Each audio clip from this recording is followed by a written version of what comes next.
Hello, I'm Stefan Greber. I'm the project leader for the Linux Containers project and one of the maintainers on Incus. And this is going to be the announcement of Incus 6.0 LTS. It's been quite a long time coming for us, ever since we put out the first Incus release back in, I think it was October. We've been looking forward to this day. The Linux Containers project, which also includes things like LXC, LXCFS, and others, has that habit of doing an LTS release every 2 years around the March-April timeframe and synchronize that across all of its major projects. So that's why Incus has been running on a 0 point something release since its creation back in August, and its first release since back in October. And now that it's time for a new LTS across the entire Linux containers set of project, we've got Incus 6.0 LTS. This also means that we did already release LXC 6.0 LTS and LXCFS 6.0 LTS. Those have been coming out over the past few days. What does that mean for Incus? Well, for Incus, it means we are now going to have a production-ready release that comes with 5 years of support. The first 2 of which are going to be bug fix, security updates, and minor usability improvements. And then the remaining 3 years, so as soon as the next LTS is out, the remaining 3 years turn into security only. That's the same pattern we've been using across all of our projects for the past decade. We've got quite a bit of experience doing LTS releases and handling all of the security updates and all that kind of stuff. Since LXC is on its 6th LTS at this point, LXCFS is on its 5th, and now it's time for Incus to join that with its first LTS release. All right. The announcement this time around is a bit different because a lot of people didn't necessarily consider Incus due to the lack of an LTS release, which makes sense for production users who need something really stable.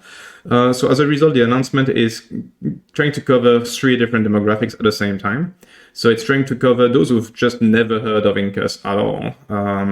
It's also trying to cover those coming from LXD 5.0 LTS. And it's also then covering just the difference from those who are currently on Incus 0.7, which was released about a week ago, and are just moving now to the LTS. Something else probably worth mentioning is that moving forward, there's still going to be effectively monthly feature releases of Incus. So new features will be released monthly. So you're going to get an Incus 6.1, 6.2, 6.3, etc. Those will still be normal feature releases supported just for 1 month. And then if you're on the LTS, you're going to be getting 6.0.1, 6.0.2, 6.0.3. Those are going to be coming out every few months or whenever we've accumulated enough changes to warrant one of those. And those will effectively be LTS updates, so will not include any kind of major features, will not require any kind of manual migration or any of that kind of stuff. All right, so that's the general structure. Now let's take a look at the release announcement itself. So as mentioned, it tries to cover things also for those who've never heard of Incus. So it starts with a bit of an intro here, just explaining what Incus is. Also just some details on it being part of Linux containers, what the license is, that kind of stuff. Not trying to didn't try to make that too long because a lot of people know what Incus is, but at the same time, it's an LTS, it's a major thing. We want that to be picked up as widely as possible, so we want this to be as accessible as possible. The little screenshot here actually shows a bunch of stuff we can do, including running Windows VMs and all that stuff. So that's, I think, a pretty decent intro to Incus, pretty visual one. And then we're covering just the support length and all that stuff. Also worth mentioning that we did a quick count of number of contributors since Incus was created. So that's back in August. And we've got around 70 individual contributors at this point to Incus. Some of those just drive by, few fixes, few commits, maybe fixes to the documentation or that kind of stuff, or even translations. And some others have been doing quite a number of changes to Incus and improvements. So very appreciated. We couldn't do it without all of those guys. That's the new. Then we've got a list of new features for those coming from 0.7. We're probably going to do that slightly differently and maybe start covering for things for those coming from LXD. Because the list of new features. I will do demos on those, but I won't on the full list for LXD. So let's start with that.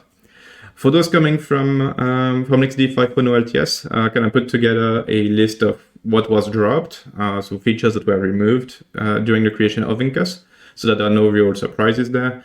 And then the list of what was introduced over the past 2 years, both on, some of those changes were what happened in LXD until Incus became a thing, and then going into Incus after that. So general list of things that were removed. Basically, anything that was Ubuntu specific has been removed. I've actually noticed that a bunch of those have also been removed from LXD itself now, because they weren't just Ubuntu specific, they were also unmaintained projects in many cases. So ShiftFS has been removed. We're using VFSID map shifting instead. That's pretty much a transparent change for most users if you're using a recent Linux kernel. If you're not, you might need to update your Linux kernel so that you don't see any change in behavior. Canonical Candid, Canonical RBAC, those were the authentication and authorization solution back in the LXD days. Both projects are, as far as I know, completely unmaintained, and I think those have actually both been removed from LXD as well. So instead, we're using the way more industry standards combination of OpenID Connect and OpenFGA. Canonical MAS integration, that never really took off. It was allowing LXD to integrate with MAS for IP management to an extent, but it was very clunky, never worked properly with projects, and just in general, based on user feedback, was not used. So that's got removed.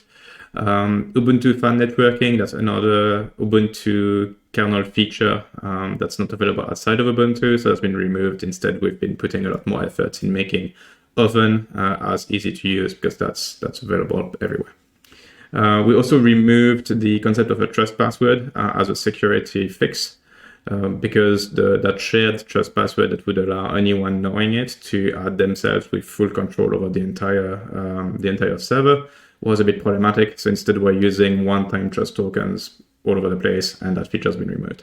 So that's kind of the highlights. There's a full list that's linked from there. For anyone who's looking at that, there's also some old APIs and that kind of stuff that have been removed. So if you've got some very, very deep integration with LXD and you're looking at moving to Incus, you probably want to go look at the 0.1 announcement for the full list.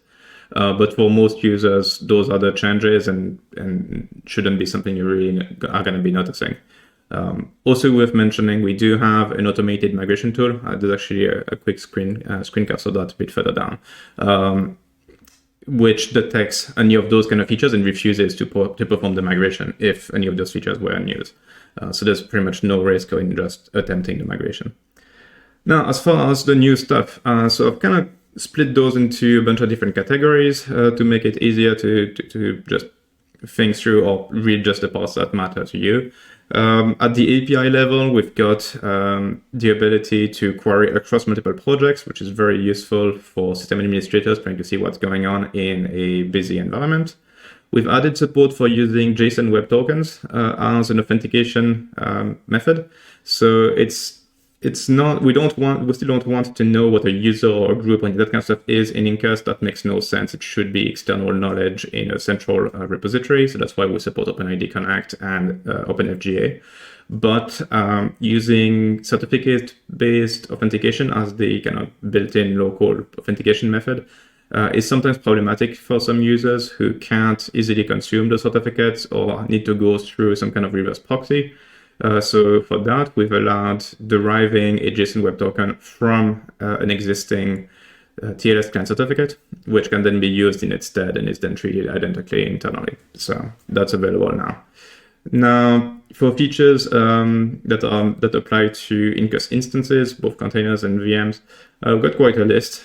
So there's the ability now within clusters, at least, to do very fine-grained placement by providing your own logic as a scriptlet. A scriptlet is effectively something that looks like a Python script and which Incus internally calls whenever it needs to perform a placement operation. That scriptlet gets exposed in above functions and other information that it can use to make the actual final decision on placement. And that's very useful because every single organization is kind of unique as far as how it wants its scheduling to happen. So that makes it easy to customize to the user's exact needs. It's also not possible to rebuild an instance. So that means keeping its configuration, devices, all that stuff, throwing away the data itself, and just getting a fresh image in place. It's also now possible for instances to report that they are ready. So that's an API call on the guest-facing API, which allows a workload in there to say, I'm actually ready. And instead of seeing a running state, it flips to a ready state, which can be pretty useful to get an overview of what's going on within your environment and what services may or may not be working based on that. Did quite a bit of work on NUMA awareness. So that applies to both containers and virtual machines. So that lets you actually limit, restrict instances to specific NUMA nodes, and even just have Incus itself do balancing across NUMA nodes for you. And that applies kind of all throughout. So it's not just the CPU side, but also applies to the memory allocations, and it applies even to selection of PCI devices. When multiple devices would match, it picks the one that's got the shortest NUMA cost, or the smallest NUMA cost, effectively, or the shortest path. On the container side, it's now possible to intercept the sysinfo system call. That's useful in a few different ways. Mostly, some distributions have switched to newer versions of utilities like top, free, and some of those tools, which instead of looking at the file system, use the sysinfo system call to get their data. So for those, if you want accurate information that's aware of container limits, then you can turn on this feature and you're going to get the right data. And then we've got a bunch of things on the VM side. A lot of that is still trying to kind of play catch up with what's possible with containers, but a bunch of it is also new features that only really apply to containers, to VMs. So one of those is CPU hot plug support. So that's, again, just catching up to what containers can do. So now you can increase, decrease the limit CPU on a running VM, and you'll see CPUs being added and removed. We also have proper live migration support now. So up until LXD 5.0, LXD 5.0, it was possible to do a live migration, but was effectively stopping, as in hibernating a VM, if you wish, then moving it to a target and then resuming it there. That worked. It was pretty slow, pretty big downtime. Now we've got kind of your normal live migration where you only lose like a few packets as part of the process. Also, on the security front, we support AMD SCV. So that's the memory encryption, register encryption features of AMD EPYC CPUs. So that can be turned on VMs, including providing your own keys if you want. There's now legacy BIOS support, so that's mostly for those migrating from other platforms, whether it's VMware, Proxmox, OpenStack, or something like that, which may not be using UEFI. It's now possible to still move those workloads over and run them in legacy BIOS mode. We still strongly recommend using UEFI and Secure Boot for anything new, but it at least makes it possible to move some of the older stuff in. We've got the ability to hot plug directories, so a host path or a file system custom volume can now be hot plugged directly into a virtual machine and will show up mounted at the right location. And it's also possible to modify disks on virtual machines to be attached not just to the default Virtio SCSI bus, but also to NVMe Virtio block as options there. So that's for instances. Now we also support a bunch of external integrations that we didn't used to have. So that's been pretty exciting. Logs and events, as well as firewall rules, if you're using Oven, can be streamed to Grafana Loki with the Grafana dashboard now also showing those events alongside all of the metrics that we had in the past. It's possible to have Incus directly use Let's Encrypt to issue certificates. That's super useful for clusters that are publicly accessible, and also supports technically anything else that implements the Let's Encrypt API. OpenID Connect, as mentioned earlier, is our new recommended authentication method. It can be using a number of different OpenID Connect providers out there. Some are built into things like Active Directory. Some others would be like hosted services like Host0 from Okta. Those kind of things. It's very, there's quite a number of them, pretty flexible, or you can do like an in-house thing using something like Keycloak. OpenFGA has been added for authorization support. So that's a very, very fast centralized authorization mechanism where you can load up your policies, define groups. It doesn't need to be user aware or anything. It just gets passed the user information coming from our OpenID Connect authentication support. And then it just does the authorization side of things. So it does things like level of access on each project for a given user, but also can do instance specific access rules, which is pretty interesting and pretty new compared to what we had in the past. We've got a new tool to run your own image server, completely standalone from Incus. So that lets you create and manage a very simple streams image server. And that's most of it for the integrations. Again, this is actually a list of highlights. Like I went through all of the different releases. There would have been hundreds of items. I really just picked kind of the big ones. There's a lot more stuff going on, obviously. On the networking side, quite a few new concepts were added there. So we've got the concept of network integrations now, which was added very recently to Incus. That allows for cross-cluster or cross cross-deployment effectively networking. So if either you have multiple standalone Incus servers or you've got multiple clusters and you want to interconnect those so that other networks on one can directly route to other networks on the other, it's now possible through our network integration support. Still on Oven, we've been adding load balancing support. So it's possible to directly create load balancers through the Incus API, and those get created within Oven. Useful for large companies especially, there's an API to export all of the IP information from within Incus.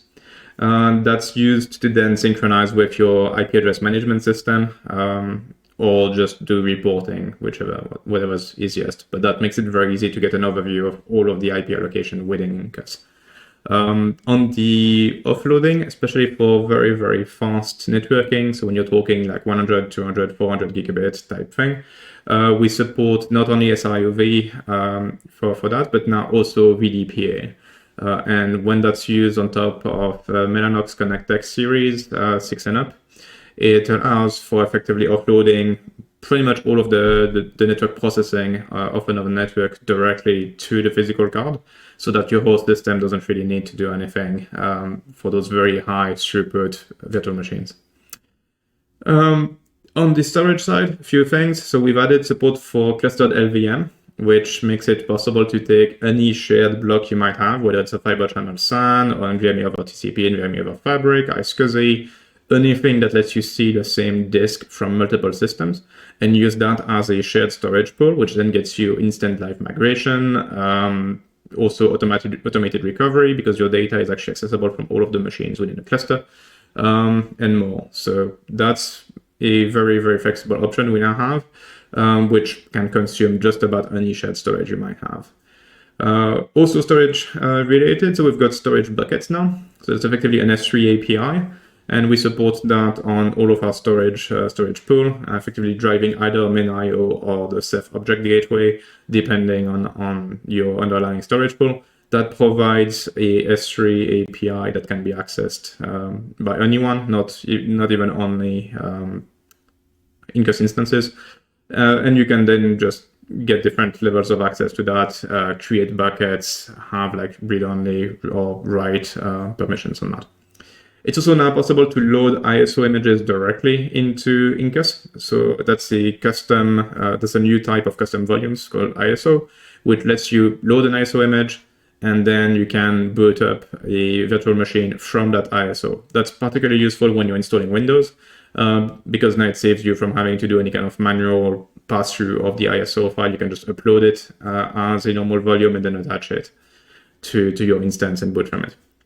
And a few more things on ZFS, the support for ZFS delegation, which allows for containers to create their own datasets if they want to.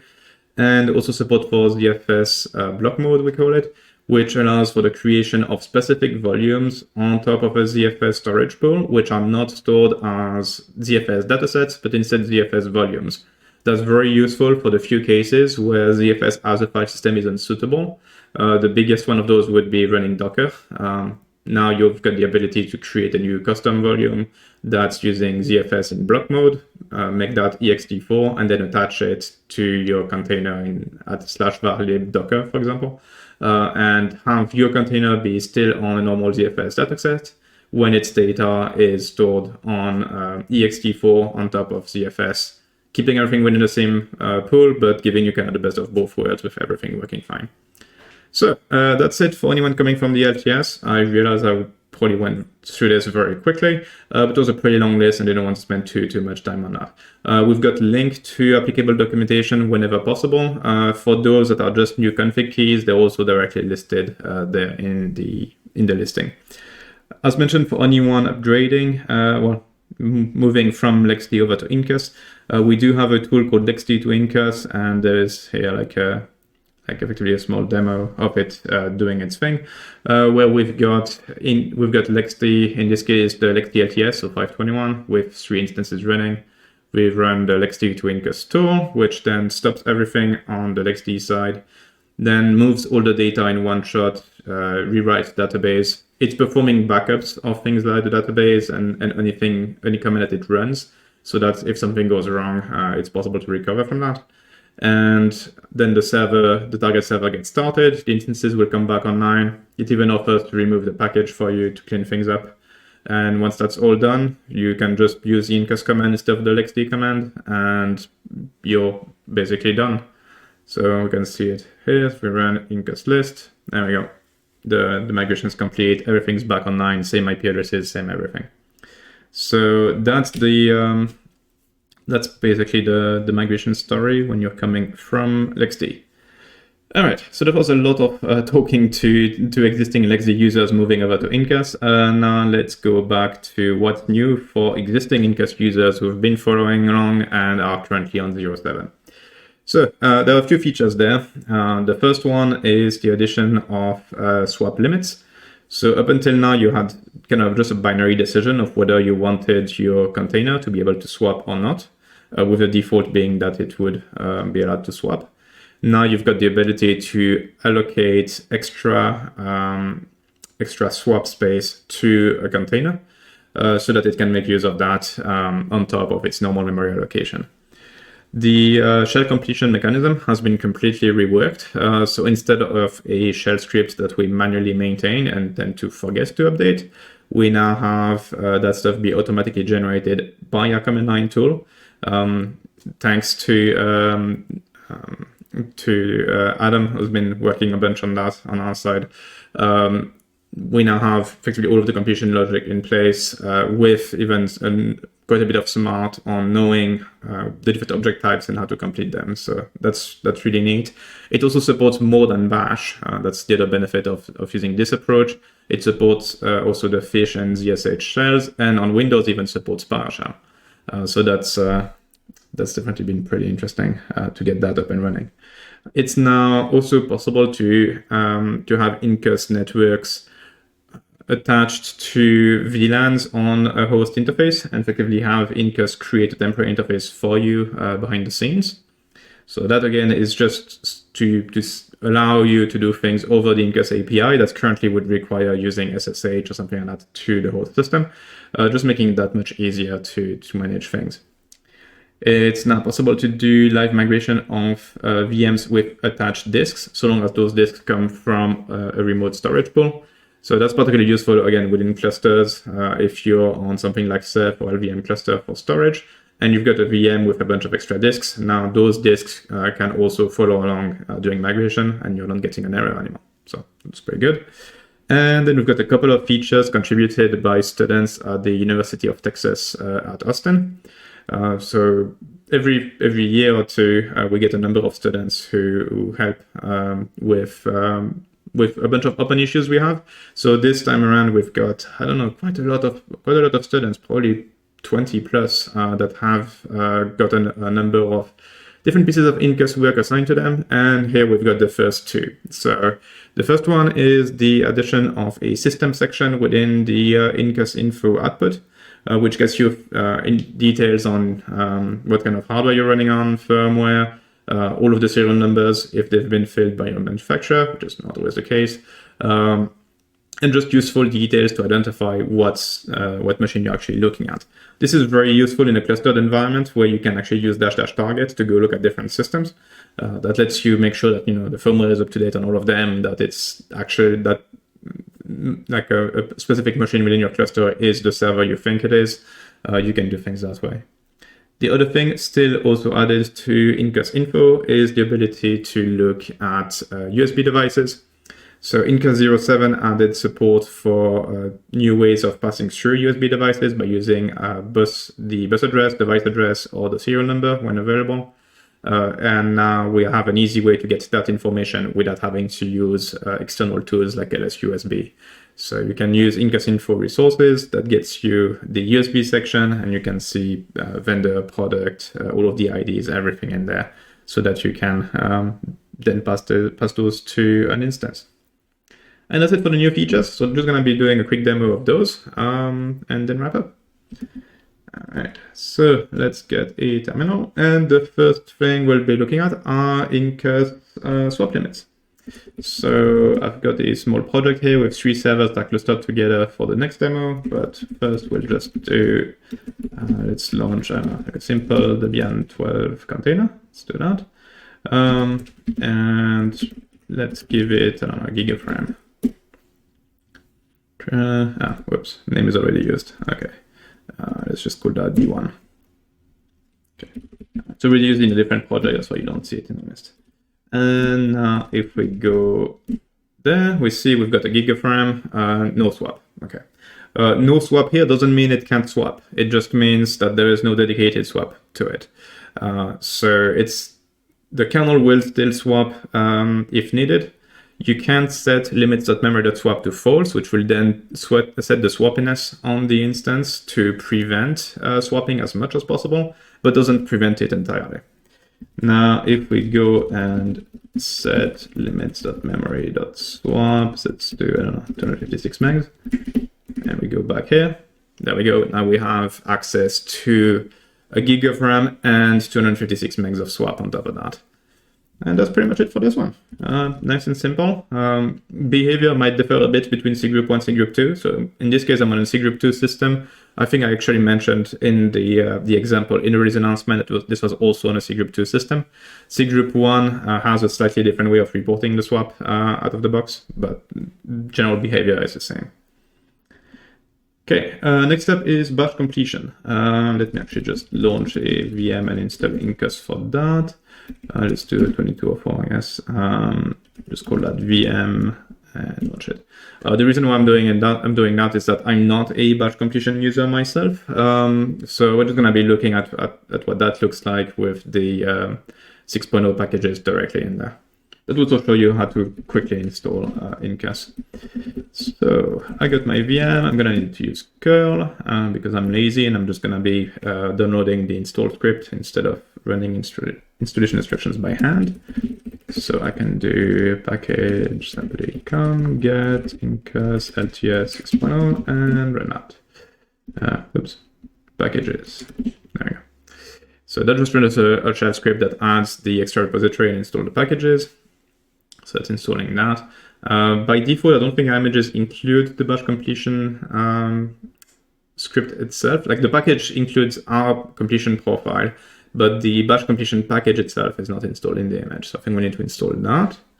And then probably source the main bash completion to enable it. And then we should be good. Let's see. So I think that's bash completion. Is that the name? Yeah. Okay, so enable that. And I think that comes with this. Yeah. Okay. And now if we do Incus and tab, it gets all of the Incus commands and their description. So I don't know, let's do, right now we don't have much, but we could do Incus admin and look at what's in there. We can do Incus admin init. Let's do admin init auto. And then let's do launch and look at what's possible. We can see a lot of images. So it actually even completes those remote images for us now, which is really neat. I don't know, let's do Alpine Edge, call that foo. So yeah, as you can see, we've got the completion profile here that uses the new logic. If you need to manually fetch a completion profile, there's a hidden command called completion, which you can then run for bash. Gets you the bash completion profile or fish, ZSH, or PowerShell. And that gets you the profile. You can then write that into a script and have that be loaded by your shell. But in general, I would expect the packages to take care of that for you by effectively having that command run during the package build process and then just ship, as happened here with the Incus commands now getting bash completion. We didn't need to do anything special for that. The Incus package just includes it. All right, so that's bash completion, shell completion. Next up is creation of external bridges. So let me check what I've got for network here. Okay, I've got a bunch of things. So I'm going to create a new network. Network create SBR0. Okay, that just gets me a basic network. If we look at my list of network interfaces, I've got a bunch of things, but I've got that network here, the physical network card. So let's say we want to get VLAN 100 on this thing. Now we can do Incus network set test BR0 bridge external interfaces, and we want to create a new interface, call it VLAN 100. The parent interface is that one, and then the VLAN we want on it is 100. So we can do that. And this will have created a new interface and bridged it for us in there automatically. And then when you're done with that, you can just do network unset test BR0 bridge external interfaces, and that will clean things up for you automatically. Or you can just delete the whole network if that's what you feel like. All right, so that's the new support for creating our VLAN interfaces for networks. Then we've got live migration of VMs with attached disks. So that's why I've got a cluster running. So if we go look in here, server 01, this is a cluster of 3 machines. And for storage, it's got both Ceph and LVM cluster. Today we're going to just be using the LVM cluster part. So we can see here, I've got a bunch of instances. They're actually used to try all of the different kinds of cluster evacuation mechanisms. So that's what I use that for. What we're going to be doing is actually play with the auto instance in there. So I'm going to do storage volume create. The pool is called remote. Let's call it extra. So we're creating a new disk, call it extra. It's a block based disk. And let's make it 10 gigs large. Okay. And I'm going to be attaching it live to that running instance. So call it extra again. It's a disk. It's coming from the remote pool and it's named extra in there. Okay. And now if we go in that VM, we can see first of all, it's been running for a while, 34 minutes. The new disk has been passed as SDB. And let's look where that VM is currently running. So auto is running on server 03. Let's move it. So auto target server 01. So that's just performing a live migration on the VM behind the scenes, doing the memory difference and all that stuff to limit downtime. And then it's back up and running on server 01. So if we go in there, can make sure it did not reboot, and we still have our block, our disk attached to it. So that's it. I mean, this one is really like, you know, it used to just fail saying you can't move with an attached disk. Now it's possible to do it. It also means that during an automated evacuation, like if you're evacuating a server, like in this case now server 01, it's gonna move that instance without stopping it to another machine because its disk is now something that can be live migrated as well. All right. Next up, the 2 new changes to Incus info resources. So let's just look at both of them in one shot. The first part, as mentioned, is that system section. So we can see that at the top, it shows them running on a desktop computer with an ASUS motherboard. That means that the chassis is unknown because it's not a commercially assembled system. That's fine. It shows the firmware I'm using, which is made by EMI apparently, and when the firmware was last built. It's actually slightly odd. I thought I did that more recently than that, but okay. And that's particularly useful, if you're looking at servers, for example. All right. And if we scroll down, then we get to the new USB section, which shows all of the USB devices that are on my system. Now, as mentioned, this is also useful in clusters. So if I go look at my home cluster, now I can go target and let's say, look at an ARM server, for example. So here we can see a Qualcomm Dragonfly type server. So that shows that information at the top, with this time the chassis and everything actually being filled because it's a proper server. And if we scroll down to the bottom, again, we can see a number of USB devices being connected to that system. And if we go look at like an AMD EPYC server instead, then again, this time we see it's made by Supermicro, AMD EPYC 742P. And again, if we scroll down, we see USB devices, which in this case are both my IPK VM, as well as a Google Coral AI stick that I used to process camera feeds. Okay, and this is it for the new features in Incus 6.0 LTS. That's not a long list, that makes sense. We released Incus 0.7 basically last week, and that was kind of the point. We don't want a big delta between a release and the LTS. The LTS should just be polishing things up, making sure everything is solid, and then releasing that. So that's what we've done here. And that's your announcement for 6.0 LTS. What's coming next? Well, there's quite a bunch of things like we mentioned in the past that we're looking at adding things like OCI support. We're also looking at new other storage options like using LinStore. There's quite a few big features and a lot of smaller things being worked on right now on Incus itself.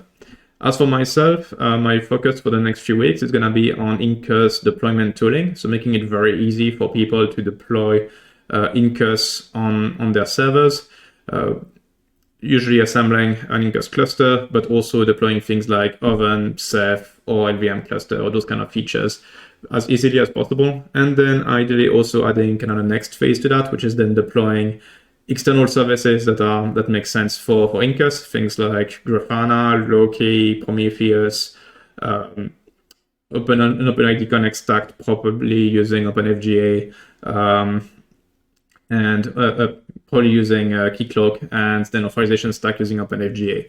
So effectively having one repo with a bunch of Terraform and Ansible in there that you can use to deploy your environment, and then also do day two operations, so doing things like rolling evacuations on your cluster to apply security updates, that kind of stuff. So taking a lot of what I've been doing day to day, managing both my clusters and my customers' clusters, and trying to just make that available for everyone so that it's easy and everyone can collaborate on those tools instead of just everyone reinventing the wheel, as is so usual. And that's it. That's Incus 6.0 LTS. Very exciting release for us for sure. Quite looking forward to having that around for the next 5 years, having production users have something solid they can use. But at the same time, also looking forward to the next non-LTS release for Incus and all of the new things we can start working on, including, again, OCI support, including other storage options, including a bunch of other things that we've been looking at. Very exciting time. Great to see all of the adoption so far. Great to see all of the contributors to Incus so far. And I think it's really just the beginning.